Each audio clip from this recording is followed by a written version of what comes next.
अस्सलाम वालेकुम everyone, this is me Akbar. Hopes आप सब लोग ठीक होंगे और मेरी वीडियोस आपको पसंद आ रही होंगी। आज ही हम लोग कर रहे हैं एजुकेशन 201 का lesson number 24, that is adult brain. In videos में हम बेसिकली बात कर रहे हैं हर उस इम्पॉर्टेंट चीज़ की जो पेपर पॉइंट ऑफ व्यू से काफ़ी ज़्यादा इम्पॉर्टेंट है। मुझे उम्मीद है कि आपको मेरी वीडियोस समझ आ रही होंगी। जो चीज़ नहीं समझ आती मुझसे पूछ लिया करें। टॉपिक नंबर 140 है जी, अ डिफ़िकल्ट टाइम।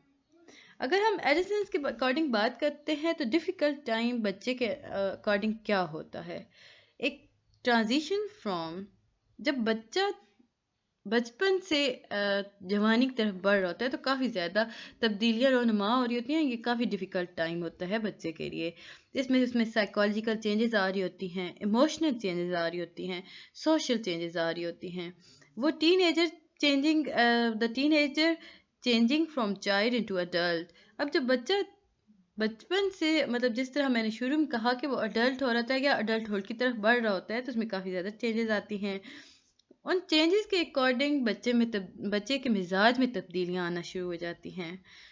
अगर हम कहें कि ये जो ट्रांजिशंस होती हैं ये बहुत डिफ़िकल्ट होती हैं, तो एक पर्सन जो होता है वो ट्रांजिट करता है।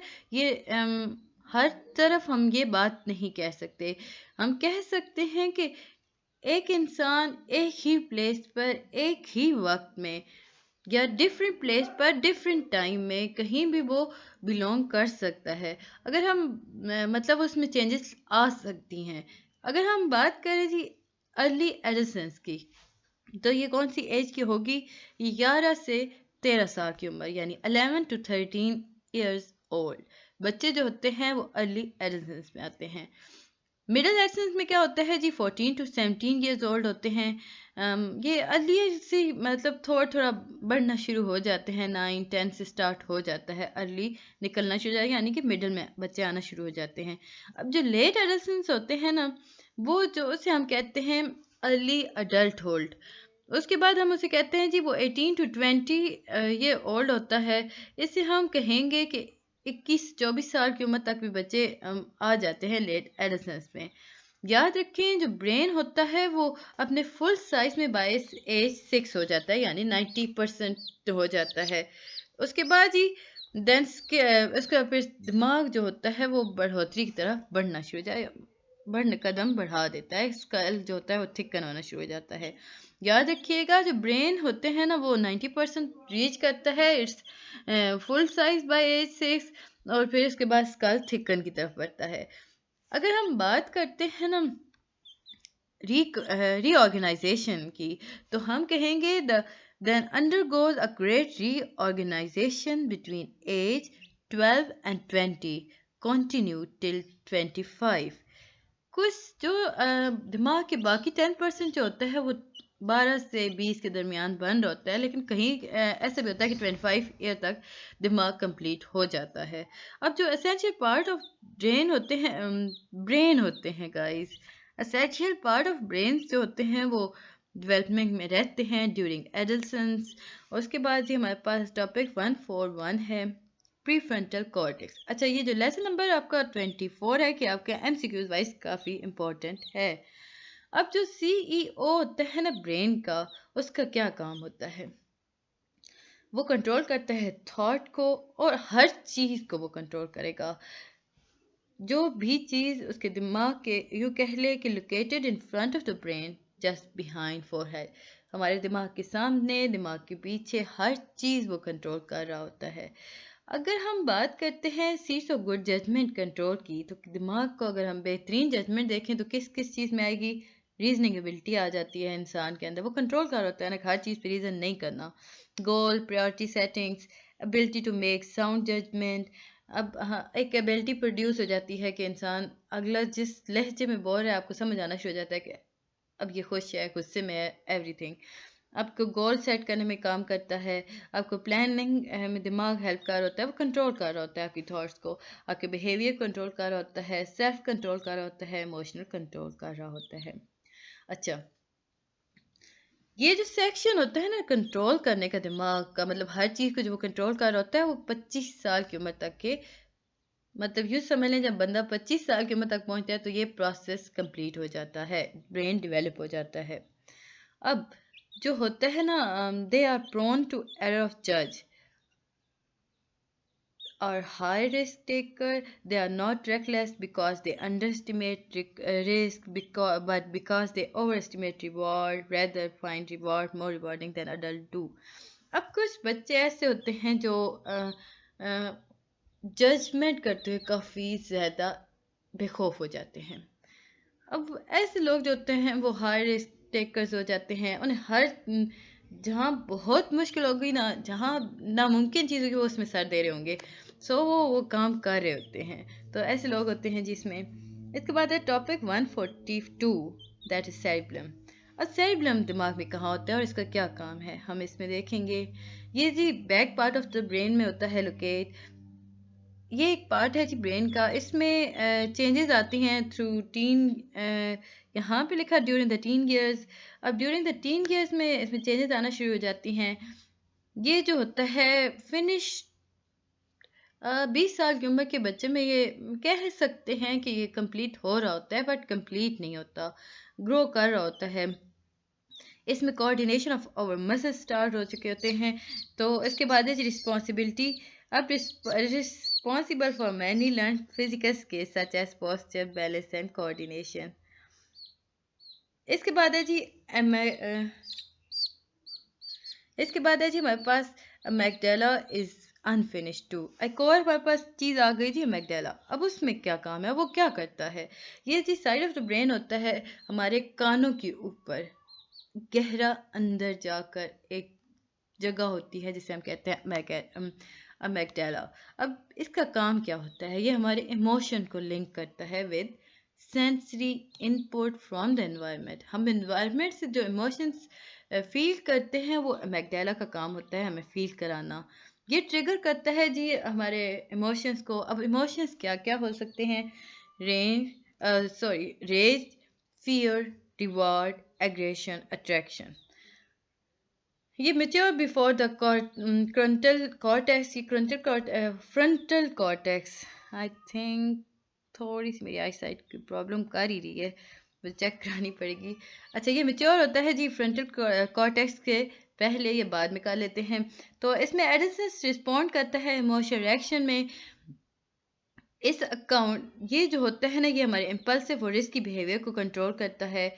अब बिहेवियर अफेक्ट क्या करते हैं जो मैगडेला को? कौन से ऐसे बिहेवियर जो अफेक्ट करते हैं? पहला है जी erratic behaviour, second is compulsive behaviour, third one is player या थ्रिल सीकिंग। अब इनके सॉल्यूशन क्या है?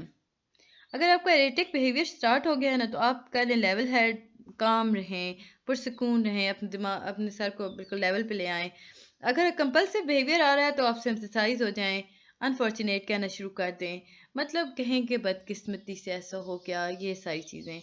अगर आपके प्ले या थ्रिल आता है तो remain fame, this does not excuse behaviour. उसके बाद है जी topic 144, putting it all together. अगर हम कहते हैं physical makeup of the brain affect learning and retention. अगर physical makeup of the brain की अगर हम बात करते हैं तो किस चीज़ को अफेक्ट करेगा? वो लर्निंग और रिटेंशन को।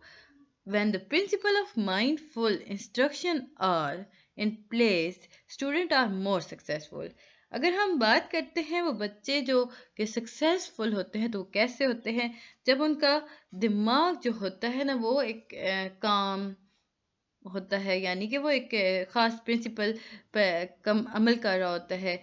अगर हम कहें कि एक ब्रेन जो है वो कंफर्टेबल है कि क्लासरूम में उससे क्लासरूम में वो ही बेस्ट है, तो उसका मतलब ये हुआ कि वो बच्चे के अंदर एक बेहतरीन रिलेशनशिप थ्रू लर्निंग प्रोवाइड कर रहा है।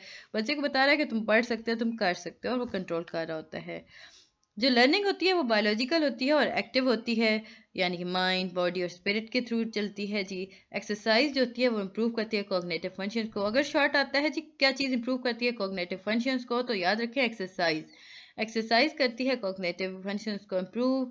लर्निंग को कौन इंक्रीज करता है? इमोशन। याद रखिएगा, लर्निंग को इमोशन इंक्रीज करते हैं। इसके बाद जी हमारे पास इम्पोर्टेंट इसमें था topic 145, that is learning real. अगर हम बात करते हैं ना as according to the child, के चाइल्ड के पॉइंट ऑफ व्यू से, तो हम कहेंगे कि बच्चे जो होते हैं वो समझते हैं कि स्कूल में उनका टाइम वेस्ट हो रहा है, मतलब उनका दिल नहीं कर रहा होता स्कूल जाने का। वो चाहते हैं कि वो एक्सपीरियंस तो करें, बट वो जो एक्सपीरियंस हो रहा होता है स्कूल में, उनके नज़दीक वो वेस्ट ऑफ टाइम होता है, क्योंकि वो असल ज़िंदगी में उन्हें अप्लाई नहीं कर सकते, रोज़ाना की ज़िंदगी में वो उस बात को अप्लाई नहीं कर सकते। ये जो होता है ना पूरा प्रोसेस, ये आइसोलेशन ऑफ द स्कूल होता है, या यूँ कह लें कि ये आइसोलेशन फ्रॉम लाइफ भी होता है। ये जॉन डेवे ने कहा था। अब एक ऐसा प्रोसेस जिसमें रियल लर्निंग जो होता है वो रिलेट करता है student as a work to their lives, experience and thought. ये जो प्रोसेस होता है ना, इसकी वजह से जो बच्चे होते हैं ना, वो अपनी कंबाइन कर सकते हैं, अपना मिला डीप लर्निंग के साथ खुद को कंबाइन कर सकते हैं, वो सेल्फ रेगुलेट लर्निंग की तरफ जा सकते हैं। ये इस प्रोसेस को कहते हैं जी ऑथेंटिक लर्निंग।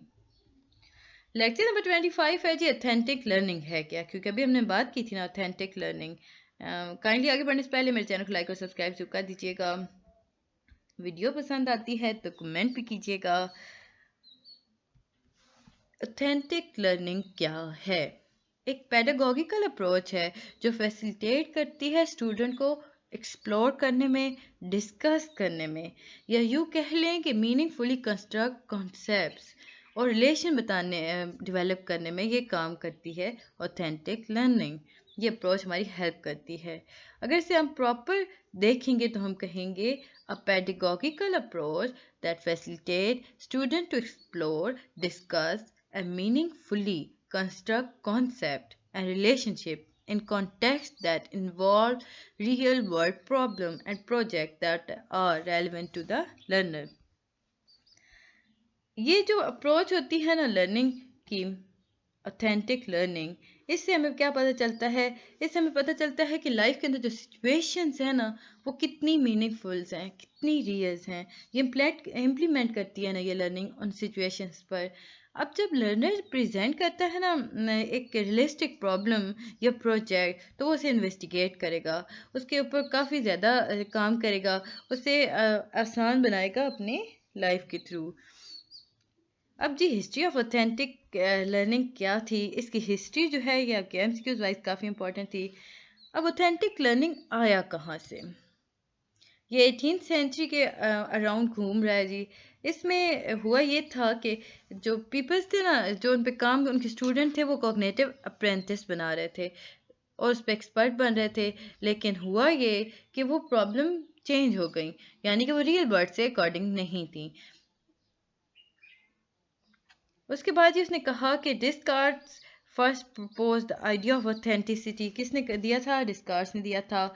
इसके बाद ही रोजिया था, उन्होंने सपोर्ट किया था by saying that authenticity is voice of nature within us. और हेडर जो थे उन्होंने कंक्लूड किया था कि जो ऑथेंटिसिटी है वो चेंज करती है, हमारे अंदर की आवाज़ को हम तक पहुंचाती है, इसमें हमें एक्सपीरियंस भी मिलते हैं और ये सारी बातें। अब जो ग्रिमिट थे ना, उन्होंने इन तीनों आइडियाज़ को मिला दिया, कंबाइन कर दिया और कंक्लूड इस तरह किया। उन्होंने कहा कि नॉलेज जो होती है वो deeply rooted in consciousness, experience and reflection. This is how authenticity is defined today. अब ऑथेंटिक अप्रोच क्या थी? देखिए जी, स्टूडेंट जो होते हैं ना, वो अगर हम किसी स्टूडेंट को कहते हैं कि आप प्रेजेंट करें जी विद प्रॉब्लम सॉल्विंग एक्टिविटीज़ जिसमें incorporate authentic real life questions और इश्यूज हों, तो हमें कुछ चाहिए होता है जी अप्रोचेस। अब ऑथेंटिक अप्रोचेस क्या हैं? Hands on. पहली अप्रोच थी हमारे पास hands on. Student perform, construct meaning and acquire understanding. अब इसमें होता क्या है, स्टूडेंट को एक प्रोजेक्ट दे दिया जाता है जिसपे वो सारे काम करते हैं, एक क्राफ्ट क्रिएट करते हैं, फेमिलियर मटेरियल्स यूज़ करते हैं और वो हर मटेरियल से एक डिफरेंट मीनिंग कंस्ट्रक्ट कर रहे होते हैं। हैंड्स ऑन एक्टिविटीज़ जो होती हैं वो एक्टिवेट करती हैं किड के दिमाग को। Mind on. अब इसमें क्या होता है? इसमें होता ये है कि स्टूडेंट जो होता है वो थिंकिंग प्रोसेस को एक्टिवेट करता है ना थ्रू हिज एक्टिविटीज़। ये जो होता है ना combining activities of the movement, talking and listening activate multiple areas of brain. Basically जब हम हैंड्स ऑन की बात करते हैं तो ये दिमाग के बच्चे के दिमाग को एक्टिवेट करने के लिए प्रोजेक्ट्स कराए जाते हैं, यानी कि अप्रोचेस यूज़ होती हैं। जब हम माइंड्स ऑन की बात करते हैं तो ये बच्चे के मल्टीपल एरियाज ऑफ ब्रेन को एक्टिवेट करने के लिए होती हैं, लाइक टॉकिंग, लिसनिंग, मूवमेंट। ये 3 ऐसी होती हैं जिन पे ये काम करता है माइंड्स ऑन। बाकी दिमाग का अगर आप कहेंगे कि the more parts of your brain you use the more likely you are retain information. कहा ये क्या कि देखिए जी, आप अपने दिमाग को जितना इस्तेमाल करेंगे वो दिमाग इतना ही बेहतर काम करेगा, वो इतनी इंफॉर्मेशन को सेव कर सकता है। 4 प्रिंसिपल थे जी ऑथेंटिक लर्निंग के, चारों को हम देखते हैं। पहला जी, activity involve real world problem, use open ended inquiry, thinking skills and metacognition, student engage in discourse और social learning, student direct their own learning. अब इसमें कहा ये गया कि देखें, जो बच्चे एक्टिविटी करते हैं ना, वो उनकी इतनी होना चाहिए कि वो दुनिया में अगर जो कोई रियल वर्ल्ड प्रॉब्लम है ना, उसे वो उसमें शामिल करें उस एक्टिविटी में, यानी कि वो एब्स्ट्रैक्ट बेसिस होनी ना हो। उसके बाद जी उन्होंने कहा कि ओपन एंडेड इंक्वायरी होनी चाहिए, बच्चों की थिंकिंग स्किल्स और मेटाकॉग्निशन को चेक किया जाए। स्टूडेंट जो होते हैं वो अपने डिस्कोर्स को चेक करें, एंगेज करें उसके साथ, सोशल लर्निंग देखें कि कैसे होता है, यानी अपनी ग्रुपिंग में काम करें। स्टूडेंट जो होते हैं वो अपनी लर्निंग को खुद से डायरेक्ट भी कर सकते हैं। अब जब मैं बात कर रही हूँ रियल वर्ल्ड प्रॉब्लम की, तो रियल वर्ल्ड प्रॉब्लम में क्या क्या आएगा? इसमें जो स्टूडेंट जो होते हैं वो फोकस करते हैं रियल प्रॉब्लम पर और उसे इंगेज करते हैं ना, सारी पॉसिबिलिटीज़ उसकी देखेंगे, फिर उसे इम्पैक्ट कर, जब उसकी सारी प्रॉपर्टीज़ उसे पता चल जाएंगी, हर चीज़ जब उन्हें पता चल जाएगी, तो वो outside of the classroom check करेंगे। तो कलेक्शन, फॉर एग्जांपल अगर मैं बात करती हूँ तो collection of water quality, teaching in samples. अगर हम टीचर बच्चे को कहती है, एक प्रोजेक्ट देती है कि आप लोग मुख्तलिफ पानी लेके आए, मुख्तलिफ बच्चे जाएंगे, डिफरेंट जगहों से पानी उठाएंगे और लेके आएंगे एज अ सैम्पल। तो वो एक हो गया जी रियल वर्ल्ड प्रॉब्लम, यानी कि असल दुनिया से रिलेट किए गए काम। इसके बाद है जी हमारे पास इंक्वायरी एंड थिंकिंग स्किल्स। अब जो स्टूडेंट्स होते हैं ना, वो हाई लेवल ऑफ थिंकिंग को यूज़ करते हैं। अगर आर्ट क्लास की बात करेंगे तो वो विजुअल को देखेंगे, उसके टेक्स्ट को देखेंगे, इंफॉर्मेशन को, उसके एडवर्टाइजमेंट को, सारी चीज़ों को देख के फिर आगे से ड्रॉ करना स्टार्ट करेंगे, यानी कि वो रिव्यू करेंगे विजुअल्स को, टेक्सचुअल इंफॉर्मेशन को और एडवर्टाइजमेंट को। अगर हम देखते हैं डायलॉग्स के अकॉर्डिंग बात करते हैं, तो जो स्टूडेंट्स होते हैं ना, वो या इंडस्ट्री लीडर कह लें कि जिन पर अगर मैं प्रोजेक्ट की बात कर रही हूँ तो कहूँगी कि वो दोनों जिस चीज़ के अकॉर्डिंग प्रोजेक्ट होता है ना, वो स्टूडेंट्स उनके साथ लिंक अप करते हैं, इन्वेस्टिगेट करते हैं इंफॉर्मेशन को, ताकि वो सॉल्व कर सके हर प्रॉब्लम को, या वो एक कलेक्ट कर सकें, कह लें सॉलिड इंफॉर्मेशन को। यहाँ पे फॉर एग्जांपल कहा गया था कि एक ऑनलाइन कम्युनिटी है, वो स्टूडेंट को लिंक करती है, कहती है कि वो रिसर्च करे जी अपने स्कॉलर्स को, ताकि वो कलेक्ट कर सके data about their research projects. की वेबसाइट्स होती हैं मुख्तलिफ, उन पे काम करने को कहते हैं। अब है जी स्टूडेंट जो होता है वो डायरेक्ट लर्निंग। अब ये क्या हुआ? अब जो स्टूडेंट होता है ना, वो डिफाइन करता है प्रॉब्लम को और वो खुद ही सिलेक्ट करता है line of action for its solution. अब फॉर एग्जांपल स्टूडेंट अगर इंटरप्रिटेशन कर रहा है जी किसी भी लिटरेचर की या आर्ट की, तो स्टूडेंट जो होगा वो इंटरेक्ट करेगा वाइडर कम्युनिटी से और वो उनके पूछेगा, उनसे एक्सपीरियंस उनके जानेगा। तो ये सारा प्रोसेस इसमें आ जाता है। इसके बाद है जी हमारे पास आता है philosophically and pedagogically authentic learning is related to strategies such as personalized learning। अब देखते हैं कि philosophically यूँ कह ले कि pedagogically कौन सी ऑथेंटिक जो लर्निंग होती हैं वो रिलेट करती हैं कौन कौन सी स्ट्रेटजीज को। तो वो होंगी जी personalised learning, community based learning, project based demonstration of learning, capstone project, personal learning plan and portfolio. अच्छा, ये यहाँ पे आप देख लीजिएगा 9 एलिमेंट्स हैं जी ऑथेंटिक लर्निंग के। Authentic activity, expert performance, multiple perspective, collaboration, reflection, articulation, coaching and scaffolding and authentic assessment. तो ये था जी लेसन नंबर 25। होप्स आपको समझ आया होगा। मिलते हैं नेक्स्ट वीडियो में, तब तक के लिए अल्लाह हाफिज, बाय बाय।